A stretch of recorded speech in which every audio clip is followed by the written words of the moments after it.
Chapter 13. Moment of Truth. The smile froze on Hero's face.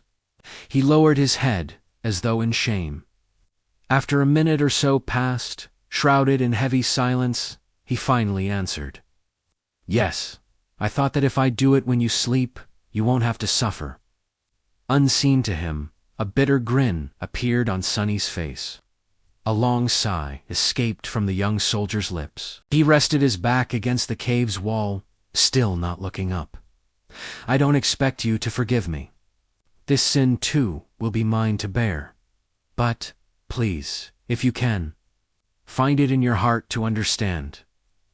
If things were different, I would have gladly faced that monster to let you escape. But my life does not belong to me alone. There is an unencompassable duty I am sworn to fulfill. Until it's done, I cannot allow myself to die. Sonny laughed. You people, look at you. Planning to kill me and still insisting on having a good excuse. How very convenient. I really hate hypocrites like you the most. Why don't you be honest for once? Don't give me that crap. ... Just say it. I'm going to kill you because it's easy. I'm going to kill you because I want to survive. Hero closed his eyes, his face full of sadness. I'm sorry. I knew you wouldn't be able to understand. What's there to understand? Sonny leaned forward, anger coursing through his veins. Tell me, why do I have to die? The young soldier finally looked up. Even though he couldn't see in the dark, he turned his face in the direction of Sonny's voice. That man was a villain. But he was also right. The scent of blood is too heavy on you. It will attract the beast. You can just let me go, you know. We'll part ways. After that, whether or not the monster finds me won't be your problem. Hero shook his head. Dying in that creature's maw is too cruel a fate. It's better if I do it myself. You are my responsibility, after all. How noble of you. Sonny leaned back, dejected. After a short while, he quietly said, You know, when I just came here, I was ready to die. After all, in this whole world, 2 worlds actually, there's not a single soul who cares whether I live or die. When I'm gone, no one will be sad. No one will even remember that I existed.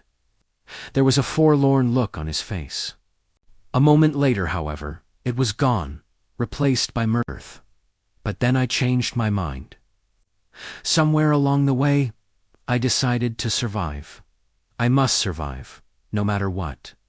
Hero gave him a thoughtful look. To live a life worth remembering. Sonny grinned. A dark gleam appeared in his eyes. No, to spite you all. The young soldier was silent for a few moments, then nodded, accepting this answer. He rose to his feet. Don't worry. I'll make it quick. Aren't you overly confident? What makes you think you'll be able to kill me? Maybe I'll kill you instead. Hero shook his head. I doubt that. But in the next second, he staggered and fell on one knee. The young man's face turned deathly pale. Then with a pained groan, he suddenly vomited blood. A satisfied smile appeared on Sonny's face. Finally. Hero was standing on his knees, the lower part of his face covered in blood. Astonished, he was staring at his hands, trying to understand what had happened to him. What? What magic is this? With wide eyes and a pale face, he turned to Sonny. Was that thief right? Did you put the curse of the shadow god on us? Sonny sighed. I wish that I had the ability to throw divine curses around, but no. To tell you the truth, I don't have any abilities at all. Then how? The young slave shrugged. That's why I poisoned you all. Hero flinched, trying to comprehend his words. What? After the tyrant first attacked, you send me to search for water. While gathering flagons from the dead soldiers, I squeezed bloodbane juice into each one, except my own, of course. Not enough to taste it, but enough to slowly kill anyone who would drink from them. the soldier gritted his teeth, struggling through pain. A sudden realization appeared on his face. Oh, that's why. The other two were in such bad shape. Sonny nodded.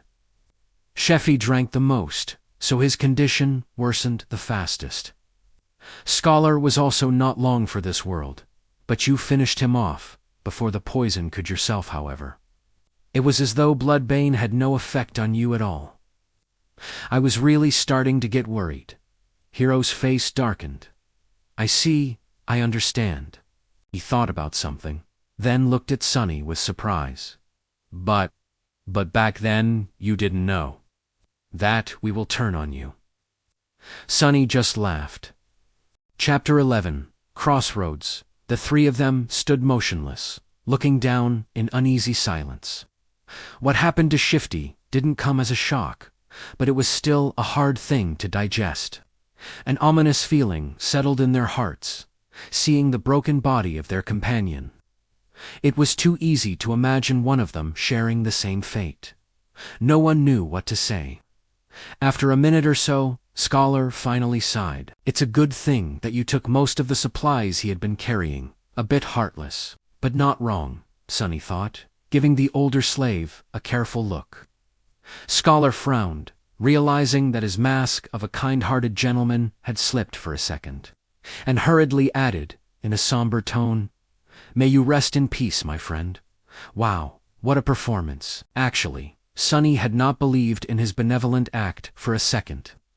Every kid from the outskirts knew that people who acted kind for no reason were the ones to be most wary of. They were either fools or monsters. Scholar didn't seem like a fool, so Sonny became cautious of him from the moment they met. He got this far by being a mistrustful cynic, and there was no reason to change now. "We have to go," Hero said, casting one last look down.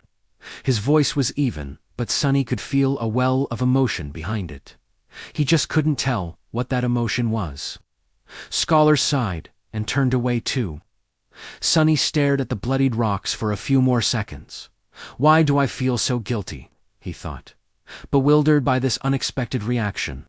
He got what he deserved, a little unsettled. Sonny turned around and followed his two remaining companions. Just like that, they left Shifty behind and continued to climb. At this altitude, traversing the mountain was getting harder and harder. The wind was slamming into them with enough force to throw a person off balance if they were not careful, making every step seem like a gamble. The air was becoming too thin to breathe. Due to the lack of oxygen, Sonny was starting to feel dizzy and nauseated. It was as though they were all slowly suffocating. Altitude sickness was not something one could overcome with effort. It was subtle and overbearing at the same time, affecting the strong and the weak, with no regard to their fitness and endurance. If his luck was bad, an elite athlete could succumb to it faster than a random passerby. It was just a question of your body's innate aptitude and adaptability. Lucky ones were able to get over it. After experiencing mild symptoms, the others were sometimes crippled for days or weeks, suffering from all kinds of torturous side effects. Some even died. As though all that wasn't bad enough, it was getting colder, too. The warm clothes and fur weren't enough to keep the chill at bay anymore. Sonny felt simultaneously feverish and freezing, cursing every decision he had made in his life to end up here, on the endless icy slope. This mountain was not a place for humans, and yet they had to go on. A few hours passed. Despite everything, the three survivors continued to struggle forward, slowly moving higher and higher. Wherever that old path Scholar had talked about was, by now, it couldn't have been far. At least, that's what Sonny was hoping for. But at some point, he started to doubt if the path even existed. Maybe the older slave lied. Maybe the path was long ago destroyed by ravages of time. Maybe they had already missed it without even noticing. Just as he was about to fall into despair, they finally found it. It was weathered and narrow, barely enough for two people to walk side by side. The path wasn't paved, but rather cut from the black rock by some unknown tool or magic, winding its way up the mountain like a tail of a sleeping dragon. Here and there, it was hidden beneath the snow, but most importantly, it was flat. Sonny had never been that happy to see something flat in his life. Without saying a word, Scholar dropped his rucksack and sat down. He was deathly pale, gasping for air like a fish out of water. Despite that, there was a slight grin on his face. "Told you." Hero gave him a nod and looked around. A few seconds later, he turned back to the triumphant slave. "Stand up. It's not time to rest yet." Scholar blinked a few times, then glanced at him with pleading eyes. Just give me a few minutes." The young soldier was going to retort, but Sonny suddenly put a hand on his shoulder. Hero turned to face him. "What is it?" "It's gone." "What is gone?" Sonny gestured down, back the way they came. "Shifty's body, it's gone." Hero stared at him for a few moments, clearly failing to understand what Sonny was trying to say. "Oh right, they don't know that Shifty's name is Shifty." Awkward